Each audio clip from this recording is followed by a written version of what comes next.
Coming up, millions take to the streets in No Kings fashion. A look at a nationwide stance against the White House. March magic fades, how Iowa men's basketball is leaving a legacy despite the Elite Eight loss. And the Black Student Union caps off the year with a night at the Oscars. Sunny skies today, but rainy days are ahead. News, sports, weather, and much more coming up right now on DITV.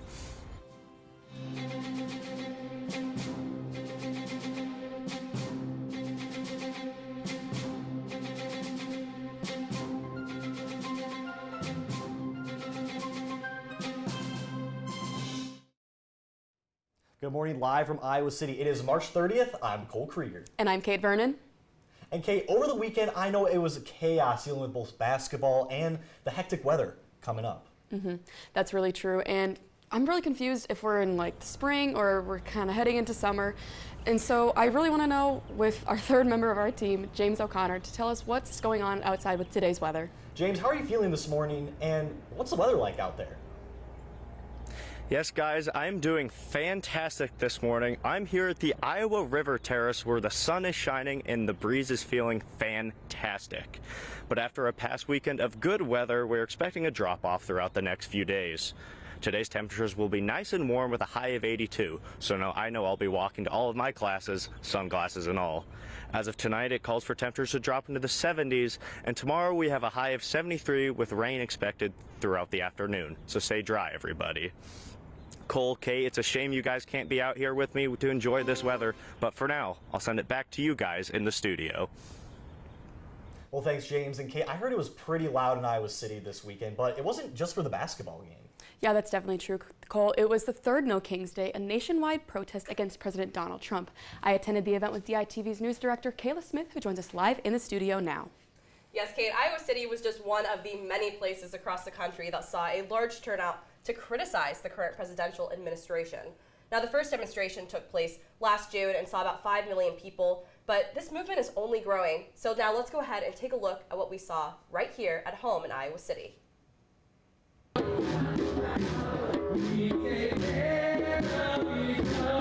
Around 1,000 people flooded downtown Iowa City with more than just themselves, but their voices, too. Don't let anyone convince you that silence is not compliance. People came together in chants. This is what democracy looks like. Songs. We do this till we free and even some dancing in a call against the Trump administration. And it was a movement that went beyond just this street in downtown Iowa City. It was across the entire country.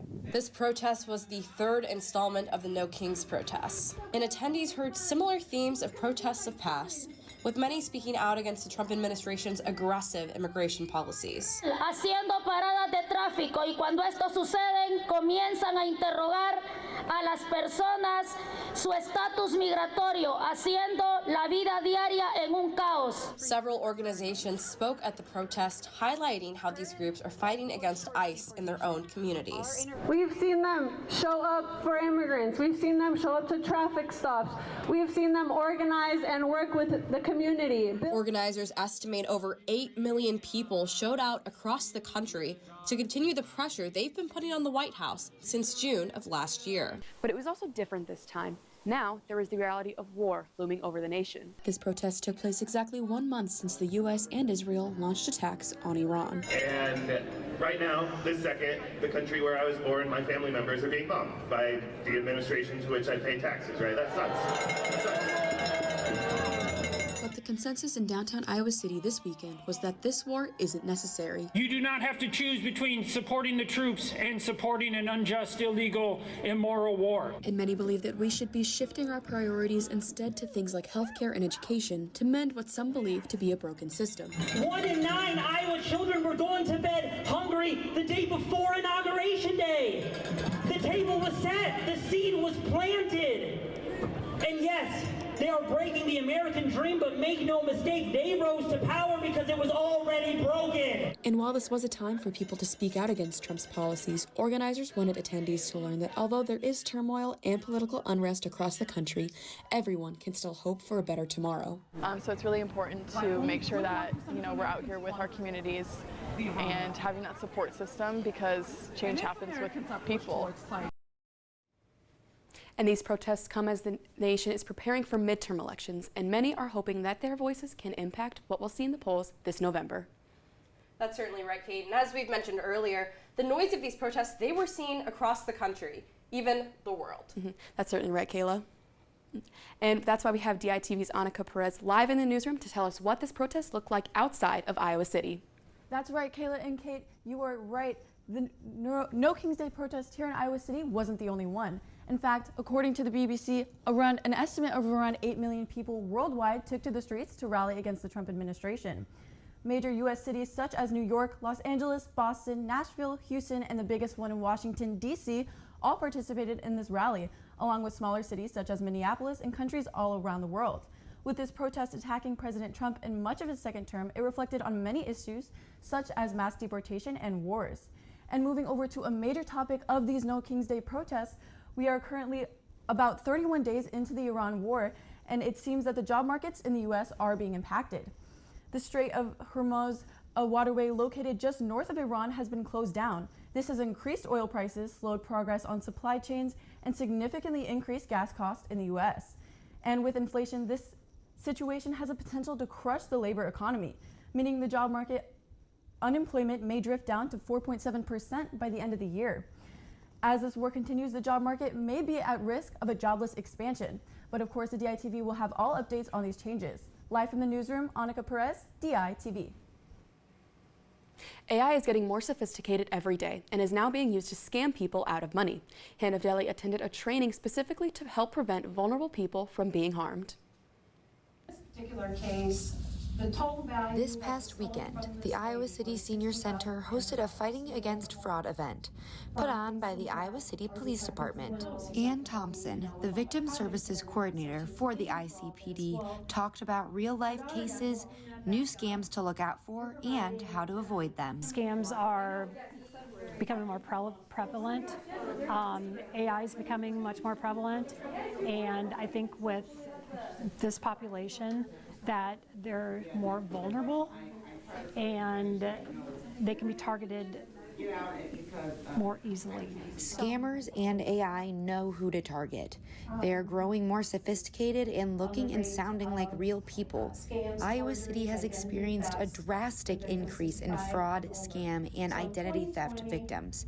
And according to a 2025 Pew Research study, 3/4 of Americans have experienced an online scam. And we were getting hit by this .com company or whatever.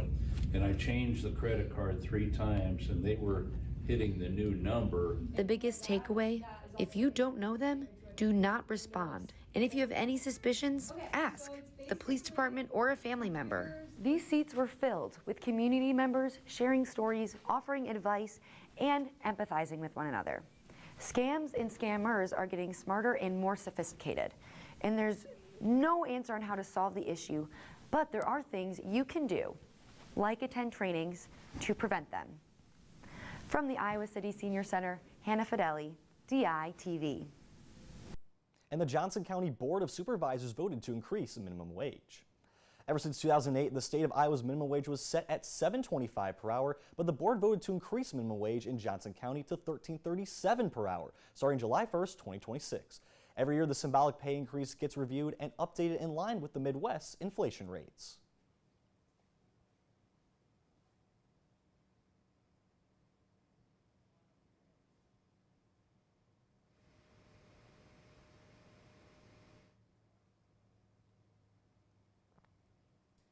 Students of color here at the University of Iowa shared a night of music and fun. DITV's Annika Perez attended one of BSU's annual events that expressed Black excellence.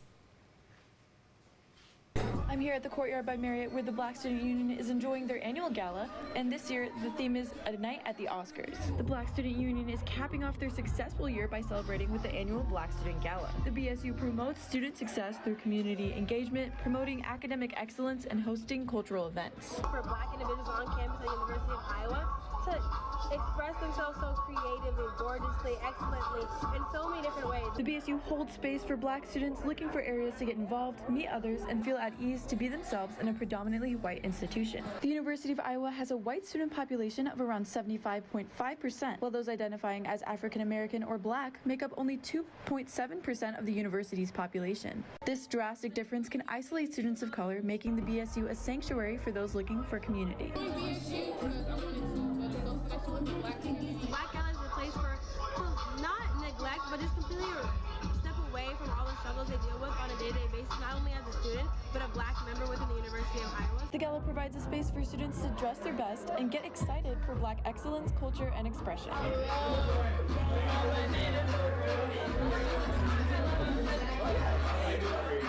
The BSU consistently holds events to uplift Black students at the university involving educational and spiritual aspects, as well as promoting student excellence. From the Courtyard by Marriott, Annika Perez, DITV.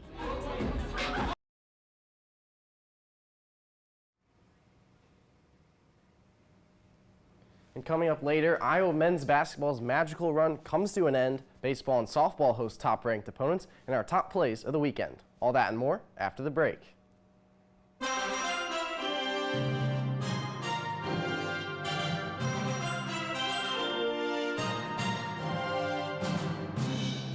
I loved that opportunity that DITV gave me. It really made it clear what broadcast news can do for a community and what local news means to the people who you can report on and the communities that you can show. When I was an undergrad, I changed my major like 5 times, but getting into DITV made it clear this was the path for me. Since then, I've worked in Denver, I've worked in Phoenix, I'm still in Phoenix right now, doing investigative reporting and working at Arizona State University. I'm Katie Wilcox, class of 2014. Thank you so much, DITV, and go Hawks.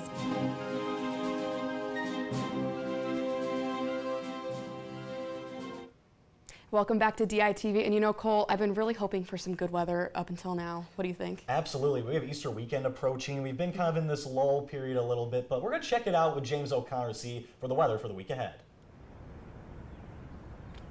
Well, Kate and Cole, after today, we should be expecting some rain in the forecast, with temperatures expected to drop throughout the week.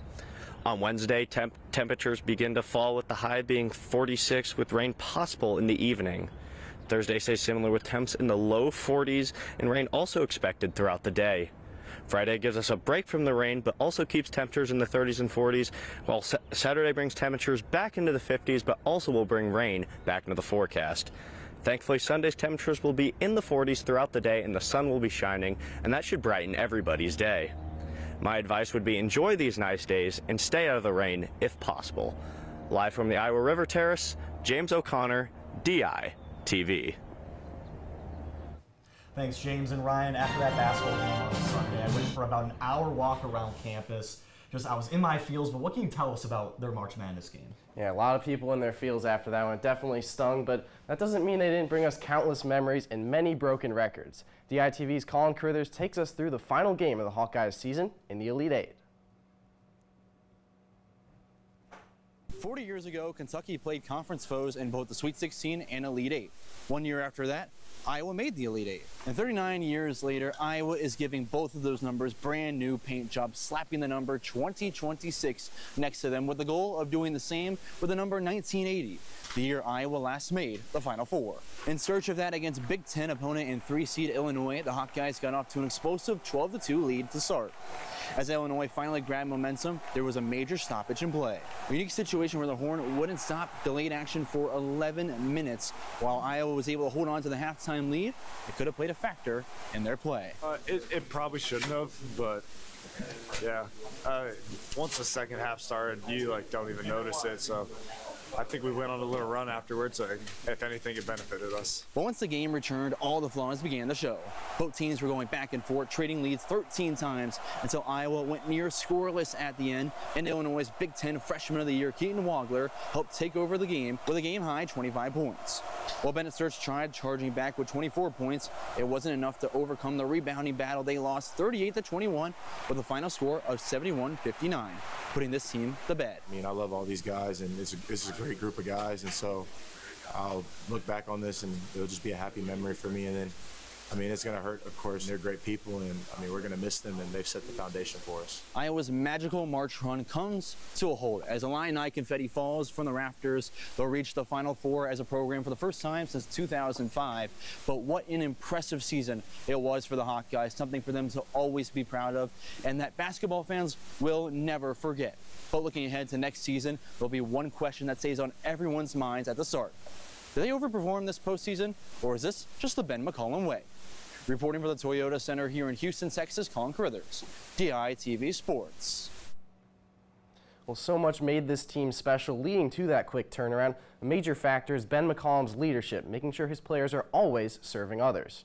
Whether it was serving the community or each other, it was a pillar to grow in this group's bond and leadership. Just come together and play an awesome season. Make some history that hasn't happened in a while, but now it's a standard for Iowa basketball. It then points to McCollum's first goal, bring fans back to Iowa. You can look all over and see that happening. For that, he credits his players. We're going to continue to build like that because I think it's special. I think it invigorates people. I think it brings the community together. You know, when you can watch it, it's like, this is what athletics is about. The program is very excited about the future and what they've began to build this season. Well, Iowa baseball was swept in their 3-game series against the nation's best UCLA Bruins. UCLA outscored the Hawkeyes 38-8 over the weekend, including a 19-0 win on Saturday and a 14-6 victory yesterday. In the series opener, Iowa had the winning run at the plate in the 9th inning, but they were unable to convert on the opportunity. The Bruins won that one 5-2. In their 19-point shutout, UCLA scored 12 in the 4th inning, and senior Logan Rundy was charged with a loss for the Hawks. And finally, yesterday's affair had Iowa getting off to a 1-0 start, but by the 6th inning, the Bruins took a 12-1 lead and never looked back. Redshirt freshman Kyle Olivo pitched 3 innings and struck out 3, but was ultimately given the loss to drop his record to 1-2 this season. Iowa will hope to get back on track as the team heads to Bradley on Tuesday before they host Minnesota for another Big Ten series this weekend. Also over the weekend, the Iowa softball team faced their toughest challenge of the season as the 16th-ranked Washington Huskies arrived to Bob Pearl Field.